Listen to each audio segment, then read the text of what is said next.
Que le nom du Seigneur soit loué. Je vous invite à reprendre place.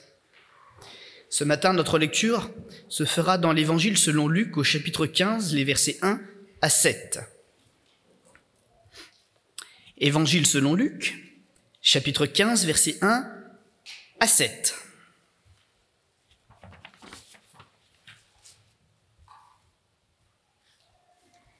Le texte apparaît également sur l'écran. Il est écrit ceci donc dans les Écritures. Tous les publicains et les gens de mauvaise vie s'approchaient de Jésus pour l'entendre. Et les pharisiens et les scribes murmuraient, disant « Cet homme accueille les gens de mauvaise vie et mange avec eux. » Mais il leur dit cette parabole, « Lequel d'entre vous, s'il a 100 brebis, qu'il en perde une, ne laisse les 99 autres dans le désert pour aller à la recherche de celle qui est perdue, jusqu'à ce qu'il la trouve. Lorsqu'il l'a trouvée, il la met avec joie sur ses épaules. Et, de retour à la maison, il appelle ses amis et ses voisins et leur dit « Réjouissez-vous avec moi, car j'ai retrouvé ou j'ai trouvé ma brebis qui était perdue de même. Je vous le dis, il y aura plus de joie dans le ciel pour un seul pécheur qui se repent que pour 99 justes qui n'ont pas besoin de repentance. Amen. » Ou qui pensent ne pas avoir besoin de repentance dans la pensée de ce texte. L'évangile, selon Luc, est aussi surnommé, par ceux qui l'ont étudié, l'évangile social. Vous savez que dans la Bible, il y a 4 évangiles, aucun n'est superflu. Mais c'est comme les facettes d'un magnifique diamant. Chacun de ces évangiles nous révèle une des facettes extraordinaires de Jésus pour que le connaisse encore mieux notre Seigneur, notre Sauveur et notre Maître. Et si nous connaissons Jésus, nous avons une promesse, nous connaissons Dieu lui-même. Il est venu pour nous faire connaître le Père, afin que nous ne soyons plus dans l'ignorance, mais qu'on le connaisse tel qu'il est. Alors bien sûr, nous ne connaissons pas tous les détails, nous n'avons pas toutes les explications, mais en Jésus, ce qui est perceptible pour nous, ce qui nous permet de saisir sa main et le suivre dans l'éternité, nous le découvrons, nous le recevons et nous pouvons le garder comme le plus précieux des trésors. Voilà la raison d'être donc de ces 4 évangiles. Et Luc nous fait apparaître sous ce diamant une facette de Jésus sous la perspective de l'humanité. Jésus dans son incarnation, Dieu dans sa capacité à exprimer des sentiments, à nous les faire connaître. Notre Dieu n'est pas si lointain, il veut une relation avec nous. Et en envoyant Jésus dans le monde, il nous a permis de l'expérimenter, de le connaître, mais encore de réaliser Dieu est amour. Dieu est patience. Dieu n'est pas insensible, mais il se rapproche chaque jour un peu plus de nous et il nous parle, il nous cherche parce qu'il nous aime et nous avons été séparés de lui par le péché. Nous sommes perdus, mais son désir, comme le bon berger dont nous venons de lire la parabole, est de nous trouver là où nous sommes perdus. Le Seigneur ne travaille pas que dans les églises. Vous avez lu avec moi que ce berger était à la tête d'un grand troupeau, finalement, 100 brebis. Mais il savait qu'il en manquait une, alors il est allé la chercher à l'extérieur de là où il y avait les justes. Et c'est une des choses aussi que le Seigneur veut nous rappeler ce matin. Nous célébrons la joie de lui appartenir parce que nos vies ont été remises sur les rails, nos vies maintenant sont en règle. En tout cas, nous nous battons pour que nos vies soient en règle. Nous célébrons le Seigneur, mais à l'extérieur, des gens se perdent. Mais il y a la compassion de Dieu. Il y a l'amour du Seigneur, alors que nous sommes là en train de lui rendre ce culte qu'il nous demande, ce culte que nous voulons lui rendre parce qu'il nous a sauvés, il nous a lavés, il nous a purifiés. À l'extérieur, il y a aussi un grand combat qui se mène. Et en même temps que nous sommes là dans notre joie, nous n'oublions pas ceux qui souffrent à l'extérieur, parce que notre cœur est un avec celui de Dieu. Nous sommes dans un combat spirituel. Ce monde gît sous la puissance du malin. Et le Seigneur, ce matin, il est encore capable, en même temps qu'il reçoit notre adoration, notre louange, de porter les fardeaux de tous ceux qui sont encore dans la misère. Et ce matin, j'aimerais lui dire, courage, Seigneur Jésus, nous sommes avec toi. Nous sommes tes servantes. Nous sommes tes serviteurs. Oui, nous chantons, mais nous prions. Oui, nous sommes dans la joie, mais nous n'oublions pas ceux qui souffrent, parce que tu nous as révélé cet aspect de ta personne. Tu es avec nous aujourd'hui dans ce monde et tu te bats pour nos vies. Amen. Le Seigneur, donc, qui n'est pas un Seigneur insensible, mais bel et bien présent dans chacun des aspects de notre vie. Il connaît les difficultés que nous avons dans nos couples. Il connaît les difficultés que nous avons dans notre travail. Il connaît nos coutumes aussi. Il sait les choses qui sont nécessaires pour être en communion avec notre prochain. Il connaît nos conflits relationnels. Il est même passé par là. Et si quelqu'un ce matin avait des difficultés en disant « la vie c'est trop dur, j'y arrive pas », regarde à Jésus. Même pour ces choses-là, qui ont l'air peut-être plus terre à terre que le péché ou l'éternité, mais même dans ces choses-là, Jésus t'a montré qu'on pouvait vaincre. Si quelqu'un dans sa vie est arrêté, si quelqu'un a brisé quelque chose dans ses relations avec les autres, Jésus restaure encore aujourd'hui. Alors prends courage, parce que ton Dieu est avec toi. Il ne se détourne pas de ta misère en disant « on verra plus tard dans l'éternité ». Mais maintenant, à l'instant même, Jésus veut agir dans ta vie. Alléluia. Et il le fait tellement bien. La raison d'être de cet évangile, eh bien, c'est d'affirmer cette grande vérité. Dieu a compassion pour toute créature qui vit sur cette terre. Que ce soit nous, que ce soit notre voisin, Dieu est à notre recherche. Il veut nous révéler sa présence. C'est un Dieu qui parle, c'est un Dieu qui se révèle, c'est un Dieu qui veut lever le voile sur ce que l'on ignore de lui. Il veut se faire connaître, mais pas de n'importe quelle manière. Il veut se faire connaître à des cœurs sincères qui veulent le recevoir. C'est pas un Dieu tape à l'œil, c'est pas un Dieu de spectacle. Il y aura pas une immense scène dressée avec des projecteurs et puis des invitations sur tous les médias. Pas forcément, en tout cas, même si les chrétiens en font de plus en plus, et c'est une bonne chose d'inviter. Mais Dieu, en tout cas, lui, pas le Dieu des projecteurs. C'est le Dieu de la vérité, de la sincérité qui s'inscrit dans le fond des cœurs. Et s'il utilise parfois certains moyens, ce qu'il vise, c'est d'entrer là et d'y rester, pour que les cœurs soient changés pour toujours. Amen. Révèle sa présence pour bouleverser nos vies dans le bon sens. Et Dieu n'est pas en décalage avec ce que nous vivons. Ce n'est pas le Jésus d'il y a 21 siècles. Tous ces siècles, il les a parcourus en tenant la main d'hommes et de femmes qui ont affronté cette vie, tous ces bouleversements, les révolutions technologiques, les révolutions dans la communication, les révolutions dans les mœurs. Il a tenu la main de ceux qui voulaient être justes et se battre contre le péché. Et toutes ces générations, tous ces siècles et même ces millénaires maintenant, il les a affrontés avec eux et avec nous jusqu'à aujourd'hui. Notre Dieu connaît ce monde, mais il y a une victoire pour nous qui voulons le suivre. Amen. Il n'est pas en décalage avec ce que nous vivons, ce que nous ressentons. Et croyez-le aussi, votre peine est aussi la peine de Dieu. Quand des choses sont là, qu'elles vous attristent, quand ce que vous voyez vous scandalise, Dieu l'est tout autant. Mais il veut sécher vos larmes. Et vous dire que si vous voulez marcher jusqu'au bout, eh bien le chrétien peut être persécuté, mais son Seigneur le tiendra toujours debout. Le chrétien peut être entravé dans ses projets, dans sa marche, mais il ne sera jamais stoppé, parce que notre Dieu fait s'écrouler les murailles de Jéricho. Il détruit les fortifications de l'adversaire, parce que nul n'est plus grand que notre Dieu. Et nous vaincrons toujours, parce qu'il est le Dieu vivant, éternel, qui n'a pas dit son dernier mot. Les accusateurs se lèvent, mais celui qui se lèvera en dernier, le roi des rois, le juste juge, c'est Jésus-Christ notre Seigneur. Avec un cœur serré en larmes, Jésus nous comprend. Quand nous nous réjouissons, il partage notre joie. Même dans Marc 14, c'est peut-être l'unique texte qui en parle, mais Jésus chante des cantiques avec les croyants. Et puis il cite tellement souvent les psaumes qu'on sait très bien que c'était pas juste là dans un petit morceau du texte isolé. C'est que quand il allait au temple, il chantait les cantiques comme tous les autres, les psaumes du prophète David, du roi prophète David.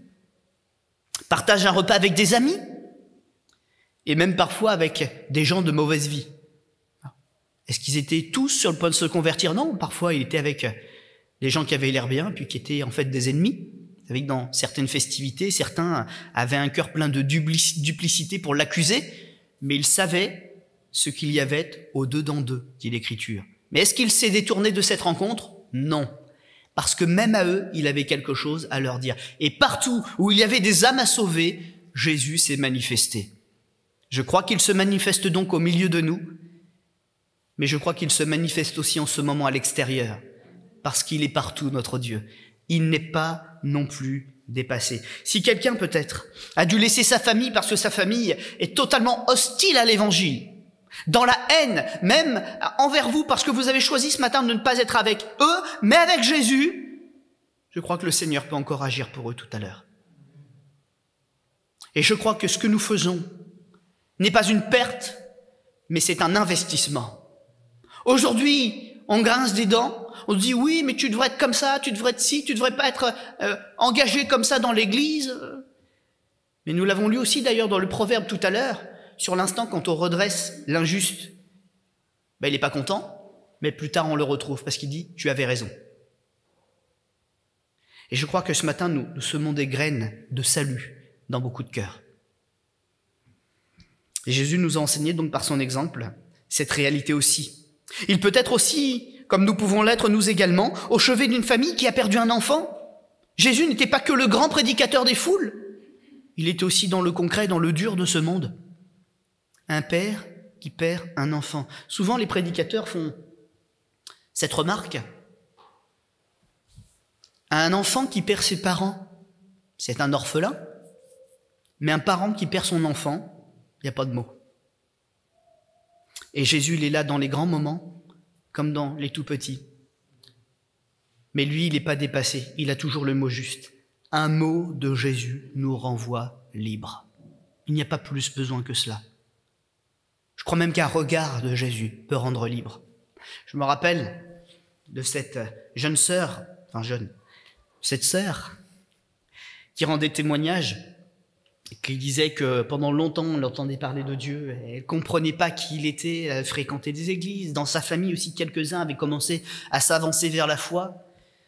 Mais un jour elle a pleuré dans son lit alors elle n'arrivait pas à dormir. Elle s'est endormie ensuite par la fatigue, l'épuisement, par ce combat, cette tristesse qu'elle avait de ne pas connaître Dieu, de ne pas arriver à savoir qui il était. Et dans ce rêve, elle a vu un regard magnifique qui a éclairé sa chambre. C'était un songe. Et elle a vu ce regard de Jésus, pas plus de lui que cela. Pas de bras, pas de mains, pas de pieds, pas de robe éclatante, mais le regard de Jésus. Et elle y a vu cet amour insondable du Père. Et elle a compris que l'amour de Dieu, en cet instant, était répandu sur elle. Elle était comme noyée, immergée dans l'amour de Dieu, et elle s'est réveillée dans une joie et une paix extraordinaires. Elle savait que Dieu venait de la rencontrer. Amen. La vie de l'Évangile, la vie avec Jésus, c'est pas simplement lire des textes du passé, mais c'est d'être convaincu qu'aujourd'hui encore, il n'a pas changé. Il est là, avec nous dans nos galères, avec nous dans nos combats, dans nos attentes, dans nos espérances.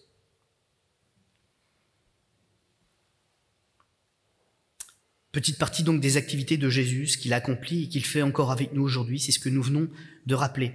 Et c'est avec cette même pensée forte que l'apôtre Paul dit que regarder chaque jour comme une occasion de se réjouir, c'est important. Parce que quand nous avons Jésus, eh bien, je crois que cette relation passe au-dessus de tous les problèmes du monde. Quand nous avons Jésus, nous savons dans les bras de qui nous nous réveillons et nous savons dans les bras de qui nous nous couchons. Nous savons qu'il prend nos fardeaux, nous savons qu'il prend nos peines, qu'il sèche nos larmes, et tout le reste donc peut être relativisé. Certaines disputes, certaines contrariétés du travail, mais l'apôtre Paul le déclare lui-même parce qu'il l'a vécu, et donc nous pouvons le croire parce que nous connaissons sa vie. Réjouissez-vous toujours dans le Seigneur, je le répète comme pour nous convaincre, réjouissez-vous. Alors ce matin, je ne veux pas voir de visage à l'envers en sortant d'ici, mais je veux voir des sourires de joie. Parce que c'est un commandement de ton Dieu. Ton Dieu ordonne que tu sois fort, ton Dieu ordonne que tu te réjouisses. Et ce qu'il te manque pour y arriver, il te l'offre ce matin. Parce que Jésus est le don de Dieu, mais ce qu'il possède, Jésus, il le répand encore en plus sur nos vies. Notre Dieu est bon et notre Dieu répand son abondance sur nos vies.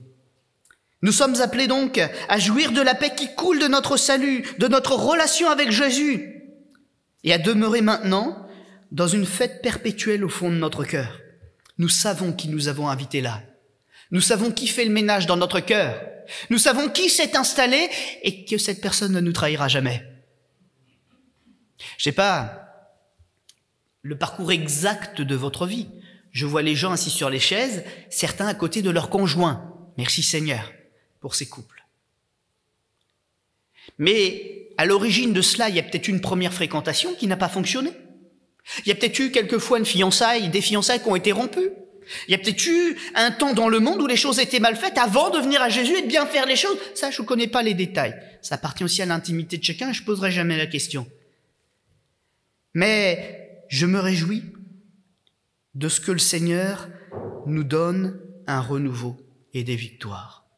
Et quand nous venons à lui, quand nous lui présentons les sujets de notre quotidien, les sujets de notre vie, eh bien, il y a des solutions extraordinaires, surnaturelles qui coulent de lui, et il nous permet de réussir ce que nous entreprenons. Amen. Cette joie est perpétuelle au fond de notre cœur parce qu'il nous a donné la force de bien faire. Et nous avons aussi une espérance, c'est que si en chemin, nous mettons un genou à terre, si quelque chose n'est pas si bien fait que cela, notre Dieu est le Dieu des nouveaux départs. Notre Dieu est le Dieu de la réparation.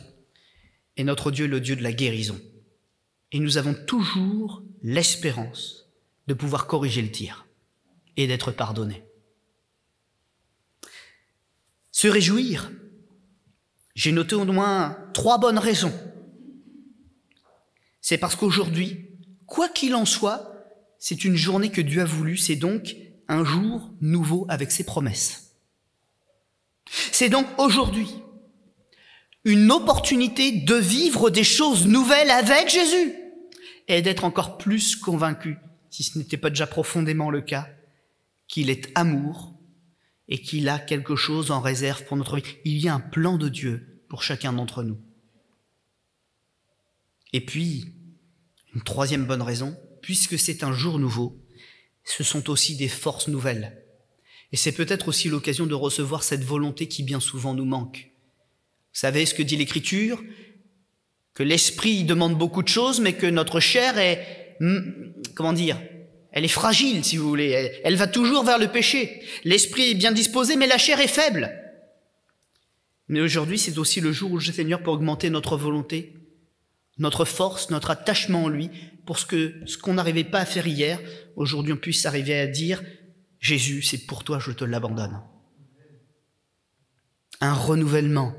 Parce que la Bible nous en fait la promesse, et elle le déclare d'ailleurs à tout le monde, croyant comme non-croyant, nous sommes continuellement en train d'être de nouvelles créatures.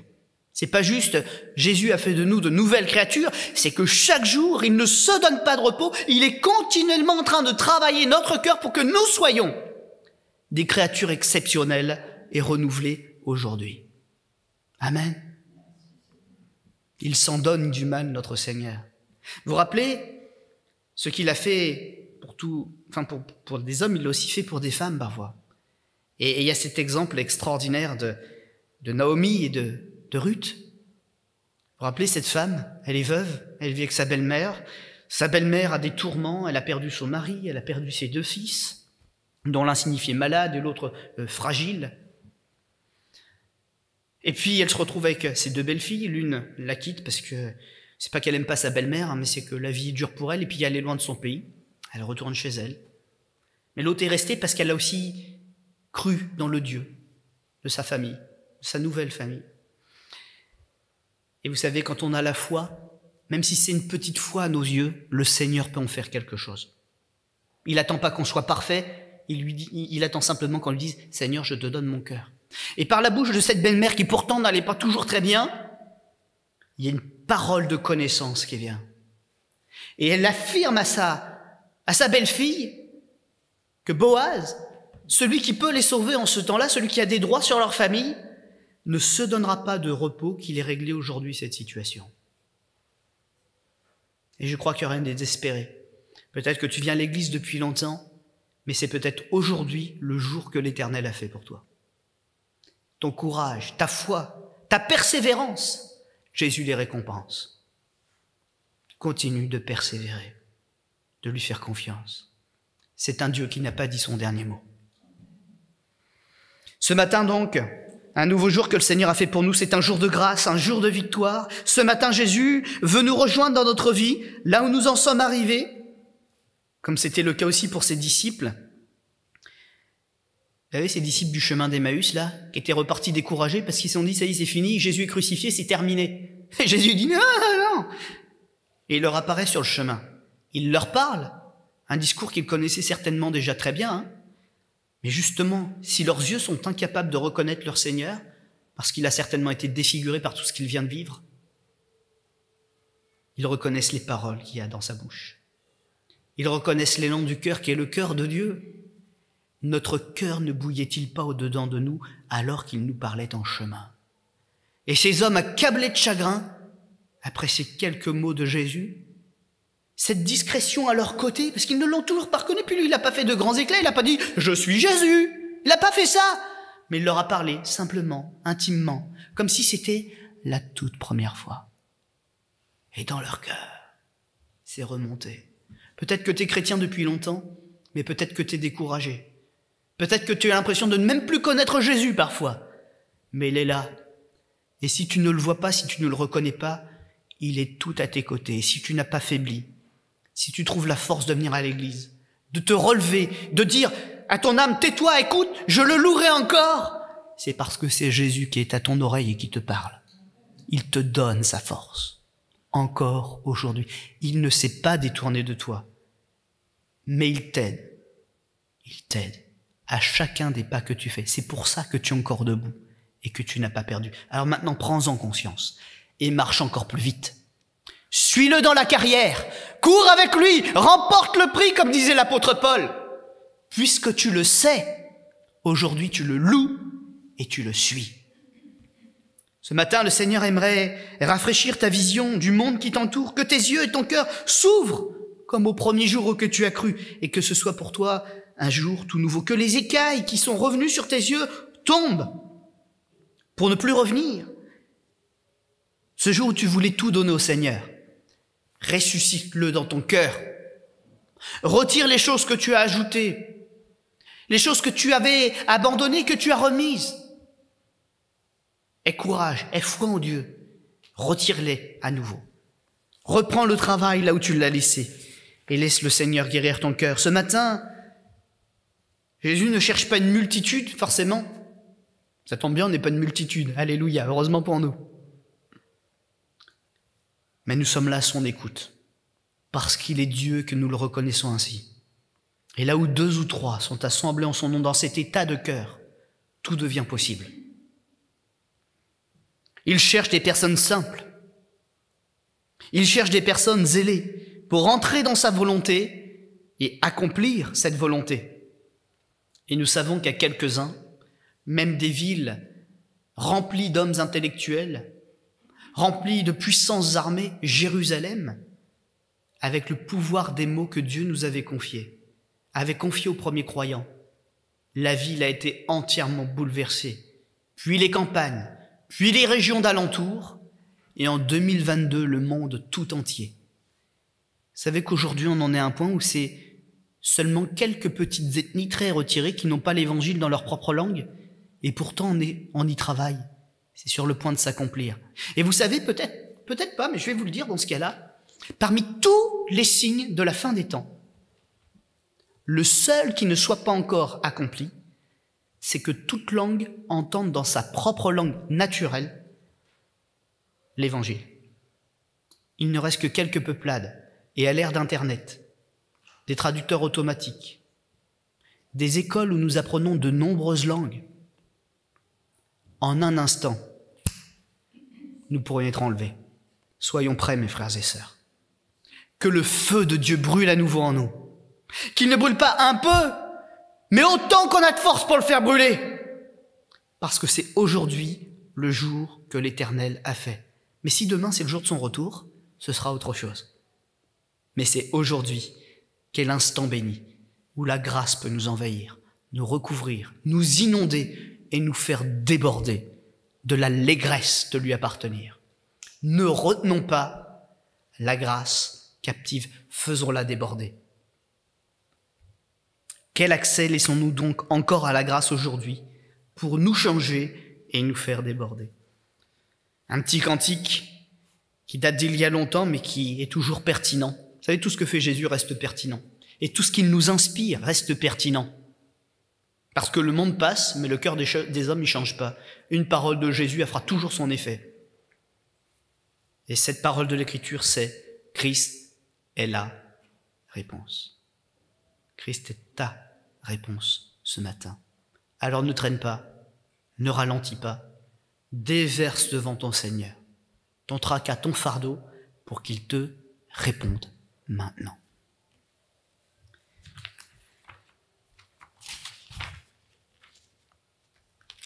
J'avais d'autres choses qui étaient écrites, mais je pense qu'on va arrêter ici et simplement rappeler cette réalité. Je parle à un auditoire parce que forcément, on se réunit dans un endroit où il y a un horaire à respecter, etc. Donc je m'adresse à tout le monde en même temps, c'est vrai. Mais j'aimerais dire les choses de cette manière. Jésus s'adresse à ton voisin, mais la première réalité à mettre sur ton cœur, c'est que quand Jésus parle, c'est une parole qui vient du ciel. Il s'adresse avant tout à toi, en personne. Ce message, il est pour ta vie. Ne t'en détourne pas, ne dis pas c'était pour tout le monde, puis je prends ce qui m'intéresse. Tout est pour toi ce matin. Jésus te parle. Jésus t'encourage. Et Jésus te tend la main. Amen. On va incliner notre front un instant.